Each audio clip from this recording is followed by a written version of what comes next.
चलिए तो अपनी वीडियो को अब शुरू करते हैं। आज का जो हमारा टॉपिक है वह संधि है। ये बड़ा ही इम्पोर्टेंट टॉपिक होता है किसी भी एग्जाम के लिए, इसलिए हम सोचें पहले इस क्लास को हम दे देते हैं।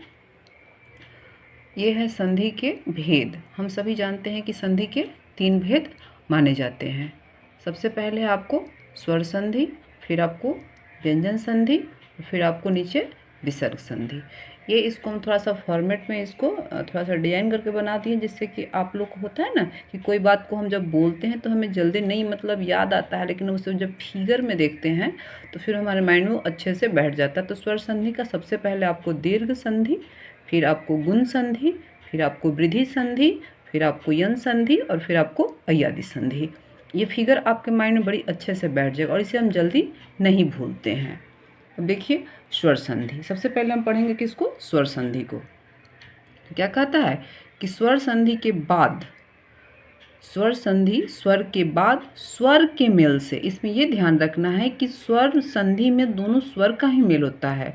स्वर के बाद स्वर के मेल से उनमें जो विकार सहित परिवर्तन होता है उसे स्वर संधि कहते हैं। इसे कैसे समझेंगे? जैसे यहाँ पे एग्जाम्पल आपको दिया गया है, परम और जोड़ अणु है, मिलके बना क्या? परमाणु। देव जोड़ आलय है, मिलके क्या बना? देवालय। अब स्वर संधि के निम्नलिखित 5 भेद हैं। देखिए सबसे पहले दीर्घ संधि, गुण संधि, वृद्धि संधि, यन संधि और अय्यादी संधि। तो हम सबसे पहले जानेंगे दीर्घ संधि को। अक्सर जो हमारे एग्जाम में क्वेश्चन ज़्यादा जो आते हैं वह आपको स्वर संधि से ही आते हैं, इसलिए इस पर थोड़ा सा विशेष फोकस करने की जरूरत होती है। 2 सवर्ण, सवर्ण क्या अर्थ क्या होता है? जो दोनों एक ही जैसे हो, जो मतलब लगे कि हाँ ये दोनों का आपस में कोई संबंध है, दोनों अलग नहीं। सवर्ण, 2 सवर्ण जब पास पास आते हैं तो दोनों मिलकर उसी वर्ण का दीर्घ स्वर बन जाते हैं। इसे हम दीर्घ स्वर संधि कहते हैं। आप जैसे कि स्वर पढ़े हैं तो उसमें पढ़े हैं आप कि अ, आ, हर्ष ई, हर्ष उ, दीर्घ उ, री, ए, ओ, औ, अंग, ये पढ़े हैं आप। तो आप नोटिस किए हैं कि अ का 2 रूप होता है आ, फिर ई का 2 रूप होता है ई, फिर उ का होता है। इन तीनों का 2 रूप होता है, एक होता है आपको हर्ष और दूसरा होता है आपको दीर्घ। यही हमारा मूल रूप से स्वर संधि में यही है। तो सबसे पहले दीर्घ संधि। दीर्घ संधि, अब दीर्घ संधि का क्या होता है, इसके परिवर्तन का जो नियम है वह हम यहाँ पे विशेष रूप से जानेंगे। यहाँ पे उदाहरण हम सीधे बोल देते हैं कि निम्न जोड़ अंकित निम्नांकित। कैसे निम्न जोड़ अंकित निम्नांकित कैसे, इसको समझना पड़ेगा। तो सबसे पहले जो हम जानेंगे कि परिवर्तन होता कैसे है, तो अ और आ ये दोनों जब मिलते हैं तो क्या बनते हैं आपको? ये बनते हैं आ। अब यहाँ पे आप देखिए निम्न और अंकित, हम लोग जानते हैं कि हमारा जो ये व्यंजन वर्ण होता है न, इसमें कोई भी जो व्यंजन वर्ण होता है उसमें अ आपको मिला रहता है। हम इसके बिना अगर लिखेंगे तो नीचे यहाँ पे हलंत लग जाएगा। तो निम्न में का न का यहाँ का आपको अ और फिर ये अ, यही अ जो यहाँ पे दोनों अ है, यही दोनों अ यहाँ पे आ गया। तो ये अ और ये अ मिलके क्या बन गया? आ बन गया। अब आप नोटिस कीजिए नी और म तो जैसे का जैसे है, और न में अब ये अ ना रह के ये आ बन गया है। ऊपर अनुस्वार जहाँ पे जो है वैसे का वैसे है। अब ये बन गया निम्नांकित। हम इसको तोड़ेंगे। यहाँ पे ये गौर करने की बात है कि जब भी टूटेगा तो ये जो हमारा है आ, इसी को हम तोड़ेंगे। हम जानना पहले हमको सीखना जरूरी होता है कि आखिर जो हम संधि करते हैं, जोड़ते हैं और फिर इस सबको विग्रह करने के लिए करें तो किसको तोड़ेंगे। तो ये शुरू का और यहाँ लास्ट का इसमें कुछ नहीं होता है। ये जो हमारा जो हम जोड़े रहते हैं, संधि किए रहते हैं, 2 वर्ण को मिलाकर एक नया वर्ण जो बना रहता है, इसी को तोड़ते हैं हम लोग। अगला ये आप अ और आ दोनों मिलकर फिर से क्या बना? आ। आप नोटिस करते हैं कि यहाँ पे ये हो गया हर्ष और ये हो गया दीर्घ, लेकिन जब दोनों आपस में मिलता है तो ये बनेगा हमेशा ही आपको दीर्घ ही। तो यहाँ देखिए अ और फिर ये आ दोनों मिला तो क्या बना? आ। अब भोजन में न में आपको लास्ट में अ है और यहाँ आपको आलय है, मतलब अ और आ, फिर ये दोनों मिला तो यहाँ पे क्या बन गया? आ बना। देखिए भोजनालय, अभी तक तो ये भोजन और आलय था, अब ये आ का साइन होता है, आप लोग पढ़े होंगे, आ का साइन है, बन गया ये भोजनालय। अब देखिए यहाँ पे आपको आ और प्लस अ, यहाँ पे दीर्घ और यहाँ पे हर्ष, फिर भी ये क्या बनेगा आ।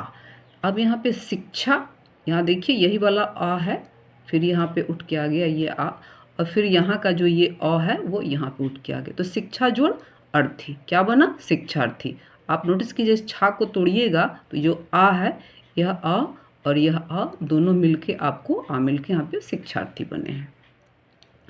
अब आ प्लस आ, फिर दोनों मिला तो क्या बना आ ही बना, जब दोनों दीर्घ हैं फिर भी ये बना आपको दीर्घी।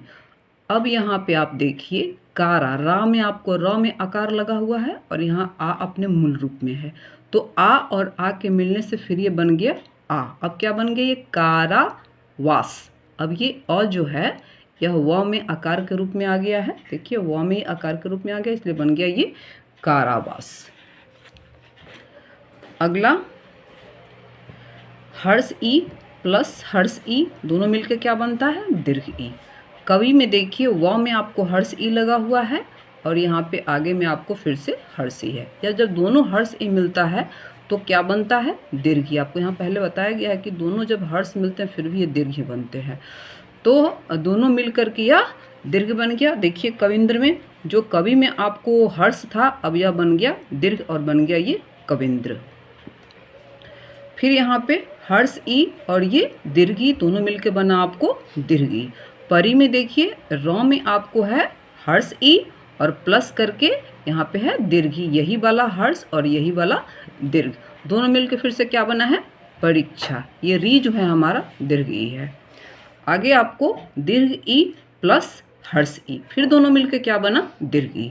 योगी में देखिए आप, योगी में जो ग में है हमारा दीर्घ ई लगा हुआ है और यहाँ पे ये है, दोनों मिलकर के फिर से क्या बन गया योगींद्र दीर्घ ई।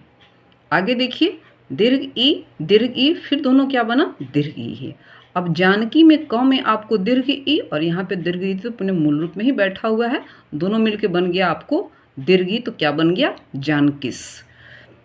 ऊ और ऊ दोनों छोटा ऊ है मतलब हर्ष ऊ है, दोनों मिलकर क्या बन गया दीर्घ ऊ।